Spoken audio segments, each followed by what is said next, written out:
On the 4th of November, 1891, in the courthouse hallway at Sycamore Landing, Arkansas, a cowboy named Alonzo Hardesty was told he could take one child, out of 8. He did not shout, and he did not strike the wall. He was 43 years old and had spent 22 of those years horseback, and men who live that way learn early that shouting moves nothing heavier than air. He turned his hat once in his hands, looked at the clerk's ink-stained fingers, and said, quietly, that he would want to know how a man was expected to choose. The clerk had no answer for that. Neither did the judge. Neither, at first, did Alonzo.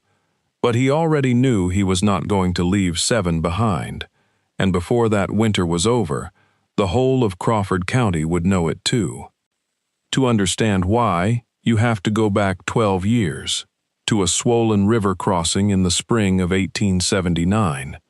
Alonzo Hardesty had been 29 then, riding drag on a herd of 1,100 steers, pushing north through the Cherokee country. The Cimarron was up. It had been raining 4 days. The trail boss judged it fordable, and it was not, and halfway across Alonzo's horse went out from under him and rolled, and the river took him the way a river takes a man who has never learned to swim, quietly and without argument. What came into the water after him was the outfit's cook, a lean, sunburnt man named Riley Chesnutt, 31 years old, who could not swim either, and who went in anyway with a coil of catch rope around his shoulder and his boots still on. It took them both a quarter-mile downstream. When they came out on a mud bar, coughing river out of their lungs, Riley Chesnutt lay on his back looking at the sky and said only that the coffee was going to be ruined. He never mentioned it again. Not that season, not the next, not once in the 12 years that followed. When Alonzo tried to thank him, Riley talked about the weather. When Alonzo tried to pay him, Riley laughed at him. And when Riley Chesnutt married a soft-voiced woman named Delphia and quit the trail for 80 acres of bottomland on the Arkansas River, Alonzo helped him raise the roof beam and then rode away and did not presume to visit often, because that is how men of that time and that trade loved one another, at a distance and permanently. Riley and Delphia Chesnutt had 8 children in 13 years, and in April of 1891, a fever came up the river road, and they both died within a week of one another, peacefully, in their own bed, with the windows open and the plum trees blowing outside. Doc Tarpley said afterward that neither of them suffered, and that Delphia's last words were about the baby's shoes. They were buried on the rise above the bottom land, and 8 children stood at the edge of that grave in borrowed black, and no one in the county could say what was to be done. The eldest was Rance, 15, already as good with a green colt as his father had been. Then Damaris, 13, who had run that kitchen since her mother took sick. Yancey was 11, Livonia was 9, Tuck was 8, and Tuck counted things. Out loud, constantly, fence posts and biscuits and buttons and stars, a habit that had driven his mother to distraction and that she had loved anyway. Bethel was 6, Gaither was 4, and Emmeline was 2, and did not yet understand any of it, and asked for her mother at supper for 9 straight weeks. The Chesnutt land went to pay the Chesnutt debts, which is the way it usually went. By September, the children were quartered with a widow named Mrs. Alcee Poteet, 63, who took in laundry and had 1 spare room, and who told the county plainly that she could not keep 8 through a winter, no matter how much she wanted to. So the county did what counties did. It advertised. And here is the part that no one had expected. The people of Crawford County answered. 8 separate petitions came into Judge Osroe Kingsbury's court that autumn. 8 good families, farmers and a harness maker and a schoolmaster's widow, each of them offering a bed and a place at a table and a name to grow up under. 8 petitions, 8 children. It looked, on paper, like a small miracle. It was the thing Alonzo Hardesty came 90 miles to stop. He got the news at a line camp on the Poteau in late October from a horse buyer who told it as good news. Alonzo listened and thanked the man and finished his coffee and then saddled a horse in the dark and rode out without waiting for morning, and he did not stop except to change mounts. He had, at that time, the following in the world: a saddle, a bedroll, a Winchester he had never fired at a man, a string of 6 horses he had raised himself, and $190 in a canvas poke, the accumulated remains of 22 years of wages. He owned no land. He had never married. He had a bunk in another man's bunkhouse and a job as remuda boss for the 2-Bar 7, which was owned by a hard old cattleman named Woodson Culpepper, 58, who thought highly of him and said so about once every 4 years. By any standard the court could name, Alonzo Hardesty was the worst provided man in the county. He knew it. He rode anyway. Judge Kingsbury was 61 and not a cruel man. He heard Alonzo out in chambers on the 4th of November and then explained the law as it stood, that the court's duty was to place each child where that child would be best provided for, and that 8 suitable households had come forward, and that no court in Arkansas would hand 8 children to a single man with no house, no wife, and no acre of ground to stand them on. "You may petition for one," the judge said. "I would likely grant you one." And Alonzo said the thing that got repeated all over that county for 30 years afterward. He said, "Judge, their daddy counted them every night on a piece of leather string, 8 knots. He never once came up short. I'd hate to be the man who taught him different." The judge was quiet a while.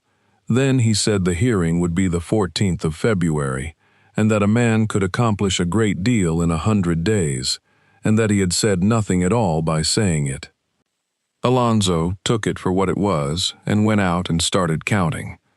What stood in his way was not the judge. It was a woman named Mrs. Theodosia Rundle, 54, widow of Pierce Rundle, who had died peacefully 3 winters back and left her the best-watered 1,100 acres between the river and the mountain. Mrs. Rundle had petitioned for the baby. She had no children of her own. She had wanted them and had not had them, and she had folded that fact away 30 years ago, the way you fold away a dress you will not wear again, and she had gotten on with a full and useful life. But she was alone in a 9-room house, and there was a 2-year-old girl in the county with nobody, and Theodosia Rundle had never in her life let a thing go undone because it was uncomfortable. She was not a villain. That is the part the story usually gets wrong. She was, by every account, the finest woman in Crawford County, and she was the single largest obstacle between Alonzo Hardesty and those 8 children, because when Theodosia Rundle petitioned for something, judges listened. He rode out to see her in the 2nd week of November. He did not ask her to withdraw. He asked her for work. The Rundle place had 40 head of unbroken horses standing in a winter pasture, promised to a remount buyer at Fort Smith by the 1st of March, and no one to break them since her husband died. Alonzo offered to take the whole string, at his own risk, for the use of the tenant house and 80 acres on a 9-year note, at a price she named herself. Mrs. Rundle looked at him a long moment across her own porch rail. Then she said she would agree to it on one condition, and the condition she named was so unexpected that Alonzo had to ask her to repeat it. She said the children would live at her house for the whole of that 100 days, all 8, under her roof, at her table, in her care. "You'll be at the pens dark to dark," she said. "Somebody has to feed them. And Mr. Hardesty, I want to be honest with you, because I intend to beat you in February. I have never once believed that 8 children can be raised properly by one man alone." I mean to find out whether I'm right." He thought about it for the length of one breath. Then he said yes, and that was the bargain. She would keep them, and study him, and testify against him if she still believed it. She kept every word of it, including the last one. The horses were the easy part, and the horses nearly killed him. 40 head of range stock, most of them 5 and 6 years old and never handled, in a country where the ground freezes hard and comes up sharp. He worked them one at a time, dark to dark, 6 days a week. In a pole corral he built himself out of blackjack he cut and hauled. He put his $190 into feed and shoeing, and had $11 left by Christmas. He was thrown 8 times that he admitted to. And every night, no matter the hour, he rode the 4 miles to the Rundle house to say goodnight to 8 children, and then rode the 4 miles back. He never once let them see him limp. What Theodosia Rundle had not accounted for was the arithmetic of 8 children in a house that had been quiet for 3 years. She learned that Damaris, 13, woke at 4:40 every morning, without being called, because that was when her mother used to wake, and that if you let her light the stove, she would be all right that day, and if you didn't, she wouldn't. She learned that Yancey stammered when he was tired, and never when he was working. That Livonia hid biscuits in her apron pocket for a month, before she believed there would be supper again. That Gaither, 4, would not sleep unless he could hear Rance breathing. And she learned about Tuck. Tuck counted everything: stair treads, plates, chickens, nails in a board, the beats between lightning and thunder. Mrs. Rundle found it maddening for 11 days, and then, on the 12th, she stood in her own hallway at 10 o'clock at night and listened to that 8-year-old boy go down the row of beds in the dark, touching each one, counting under his breath: 1, 2, 3, 4, 5, 6, 7, 8, and then turning over and going to sleep. He did it every night. He had been doing it every night since April. Theodosia Rundle went down her own back stairs and sat in her kitchen in the dark for a long time.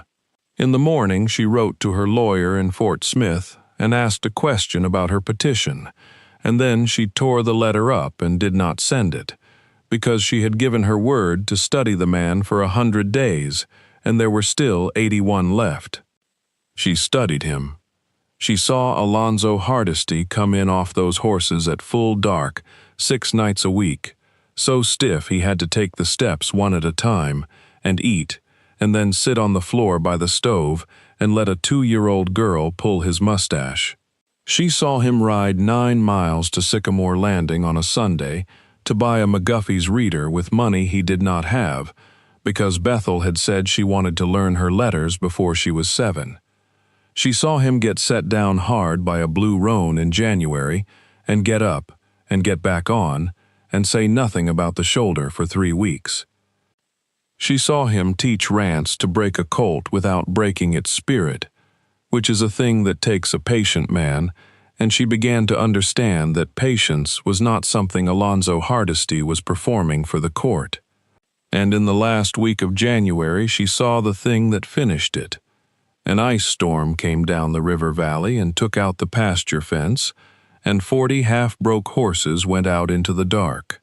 Alonzo was at the pens. The children were at the house. And Riley Chesnutt, 15 years old, saddled up without being told and went after them. And Yancey went, and Damaris pulled on her father's old coat and went, and Tuck stood at the gate in the sleet with a lantern counting horses back through it, out loud, until his voice gave out. They got 39 of them. The 40th came in at dawn on its own, and Tuck was still at the gate to count it. Mrs. Rundle stood on her porch that morning with a shawl over her head and watched 8 children and 1 exhausted cowboy come up out of the gray, and she understood at last what she had been getting wrong for 3 months. She had been asking whether one man could raise 8 children. Nobody had ever asked her the right question, which was whether 8 children and 1 man could raise each other. On the 14th of February, 1892, the courtroom at Sycamore Landing was full. Judge Kingsbury called the petitions in order. 7 families rose in turn, and each one, this is the part of the story that people in that county still tell, each one asked to be heard on the matter of the Hardesty petition first. The harness maker spoke. The schoolmaster's widow spoke. A farmer named Bewell stood up and said he had come to take a boy home and had changed his mind about which home that was.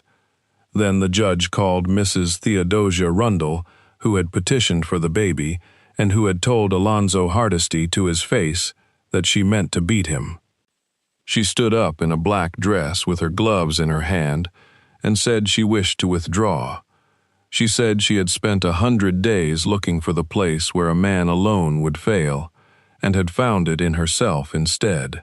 She said that on the 12th night she had heard a child count to 8 in the dark, and had understood that the number was not a convenience of the court. She asked the court to grant the whole 8 to Alonzo Hardesty, and she asked one thing for herself, that she be allowed to be near them. Then she sat down. Judge Kingsbury asked one question of the room. He asked how many children were in the matter before him, and from the third bench, in a clear voice, an 8-year-old boy answered, before anybody could stop him. 8, sir, same as it was. The order was signed that afternoon. Alonzo Hardesty paid the note on those 80 acres in 9 years and 4 months, to the day. He never took a wife. He was not a romantic man, and he had, as he told Woodson Culpepper once, about all the family he could keep in hats. He did not let the county newspaper print the part about Mrs. Rundle's petition. When the editor at Sycamore Landing came around wanting the story of the rich widow who had tried to take the baby, Alonzo said there was no such story, and that if one appeared he would have a word with the editor about it, and no such story appeared. Theodosia Rundle never knew he had done it. He never told her. What she did know was this, that from February of 1892 until she died peacefully in her sleep at 79, she had 8 children and then 31 grandchildren, and a chair at that table that nobody else ever sat in, and that Riley Chesnutt, the baby she had petitioned for, was holding her hand at the end. Rance Chesnutt raised remount horses for the government for 40 years. Damaris married a doctor and buried her own husband old. Yancey went to Texas. Livonia taught school. Bethel learned her letters before she was 7, exactly as she had said. Gaither farmed the bottom land his father had lost, having bought it back at auction in 1908 for cash. And Tuck Chesnutt, became a county surveyor, which will surprise nobody, and lived to be 91. In 1949, a great-grandchild, going through a cedar box, found a length of dark Huang leather with knots tied in it, worn smooth, and asked what the thing was. There were 9 knots. Alonzo Hardesty had tied the last one himself in the spring of 1892, and had never said a word about it to anybody, the same way a man goes into a river after somebody and then talks about the coffee. He was counted too, and that was the whole of it.